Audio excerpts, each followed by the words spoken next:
Okay, we're back. Plan today is to get the exhaust manifolds on and the lower intake. If I get farther than that, great. I'm going to start putting as much stuff as I possibly can on because I want to get this truck done this week. So I'm going to jump right into it and we'll see how far we get. Now this is the lower, so I'm not trying to get it as clean as the other ones, but I do want to knock down some of this dirt before I start trying to mount.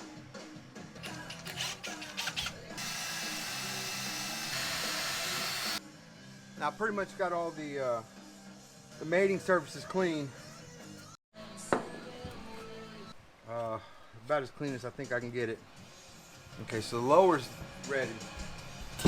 Now the exhaust manifold, this is falling apart, so I think I'm gonna take some stainless steel tire wraps. These little stainless steel tire wraps, and just get this to hold in a little bit.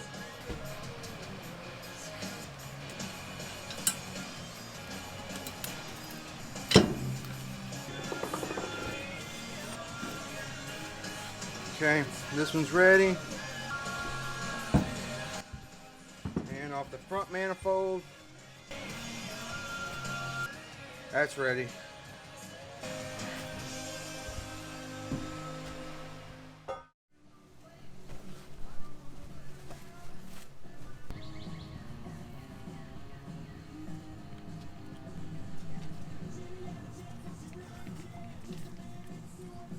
Everything lined up pretty good. Hello? The Meridian, how are you? About hands deep in fixing the motor right now. From the call I called you about Friday. Okay. Effective midnight tonight, our facility will move to phase 3 and only allow... Oh, for the coronavirus? Yes, thank you so much. All right, thank you. Bye-bye. Bye. So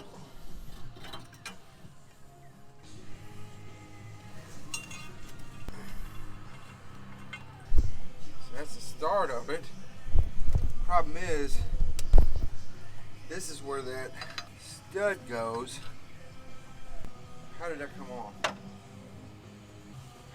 Oh, let's stop for a second. Well, we're gonna have to postpone the job. Somebody mentioned in the comments, I wish I'd have looked at it, and I thought about it when he said it, that I hope you have better luck than I do, because when you take the exhaust manifolds off, they usually warp and you can't get them back in there.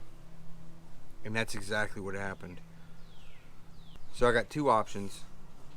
One is to buy a manifold spreader that keeps saying it's specified for a Chevy small block V8, but I'm gonna try it out. It's 10 bucks for the little part. Or two, I have to buy new manifolds, which I don't want to do. Man, this is a nightmare. So I guess I'm postponed until Friday. Okay, so another quick update here. I'm still waiting on that part to come in. It's going to be the flange spreader, but I was kind of frustrated, and I came out here and just started messing with this.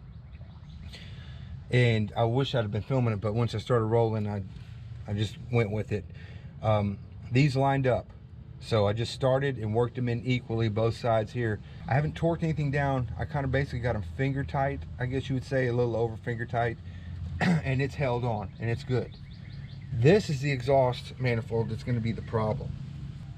So I'll use the stud up front just to try and hold it, and came over here, and just so you can get a little bit of reference, even if this was here or not, it's just not, it's going to want to go sideways. So as soon as I start grabbing it, it just is over about 1/4 to 1/8, well, probably more like 1/8 of an inch. I need to spread this thing out. So that thing comes tomorrow, unless the coronavirus somehow stops my delivery. And I should be able to at least get a little bit of separation here to get this started in here, and I should be home free. Okay, I don't know how choppy this video is going to be because I had to start and stop over the course of 3 days. Was that the manifold is warped, so it will not bolt back to the block. I'm going to try and set up, show y'all what I mean by the warpage of it. This is the exhaust manifold spreader.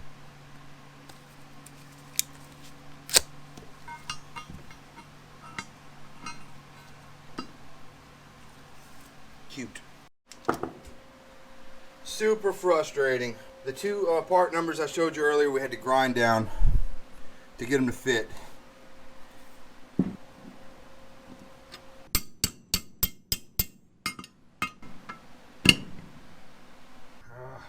did it again.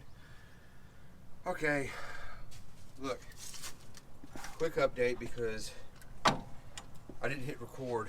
I was such a hurry to get out here. We put in these two flange spreaders, which was a pain in the butt. Had to grind them down to get them to be able to wedge in here, and we just worked them enough that I could spread it out to line this hole with this bracket up. Like I told you before, it won't need a washer, and the stud just to get it started. It's not perfect. It's fitting in there, and I'm starting to wonder if maybe the taps that the guys did on the new cylinder head may not be perfect, but they're going in. I got them started, so let's get them tightened up but not torqued. Man, what a pain. What an absolute pain. So we got to go around the EGR tube nut. Okay, we're jumping around a little bit, but you saw me get the lower intake on here. We've kind of just shuffled it over the EGR tube. We forgot something. Look, the heat shield on the bottom part of the lower intake can sit on here. And no, you can't try to put it on because the EGR tube is on there. Okay, I know this is going to be split apart real bad, but this was so hard to get on. Had to come in, feed the EGR tube between this rail, slide it into place, and I started just kind of trying to put in some of the bolts, right? Okay, this lower intake has become a glorified nightmare. What I ended up doing was taking it completely off, starting all the lower stud bolts so that I can then avoid having to come in and try to thread them underneath. Everything's loose and it just sits next to them, and the last one actually threads through it. So if I can get this up and around everything like so, everything's ready to be clamped down. It's almost like a two-piece, just like it was when you took it off. Looking through though, those are the bolts when the heat shield was dripping down just enough to get in the way. Now with it up there, I can at least start to tighten, and then when it comes time to get in the bottom part, I can just kind of push in there. Earlier it was impossible. By doing that, just start to grab stuff. Let's get a good view before we start tightening up everything. Underneath here, this is the closest to the front of the engine. Sorry about the light, but we need to come in here, and you see this heat shield is dipping down, but right behind it there's a bolt. Same thing over here, there's a bolt. We're going to try in here and start snugging them up.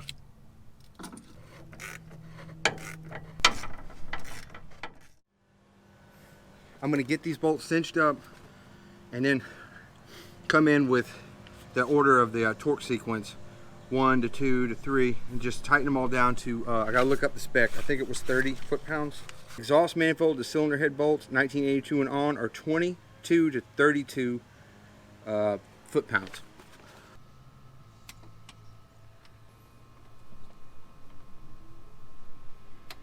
Okay. Okay, I'm gonna come back after I'm done torquing. Okay, so everything is torqued. There really wasn't much point in bringing you along for that. It was just worming ways into here to get underneath and do the top. Again, this is just a torque sequence. Basically, the majority you start off on the top, 1 to 2 to 3 to 4, all in the back end. Then you work the underneath, which was the hardest ones, 5 to 6 to 7 in the back part of the engine. Come all the way straight across to 8, 9, 10. And you just got to watch your sequence, because some of these bolts are just right next to each other, and it can throw you off. And then you just work away at the top, working this way, 11, 12, 13, and out of nowhere you're jumping 14 down, 15, 16, and then you have all 16 bolts torqued. So the lower intake and the exhaust manifolds are on. Wasn't the best filming on this, but it was really a pain with the spreader, with the struggle. And I think I'm just gonna go ahead and end the video, this video today, with getting that installed. Just stuff everywhere, shop's a mess. Okay guys, I have no idea how this video is gonna come out. I stretched it over 3 days, waiting on the tool to try and fix the manifold, fighting the exhaust manifolds tooth and nail. This was a tough one just to get everything lined up. Real quick, if y'all would do me a favor and look in the description below, there's going to be 3 channels that I highly recommend. Great guys, great content. If you like my channel, you're going to love theirs. They're a little bit better at what they do than me. I'm kind of winging it right now. So with that being said, if you watched it to the end, I do appreciate it. And as always, I will catch y'all next time. Bye-bye.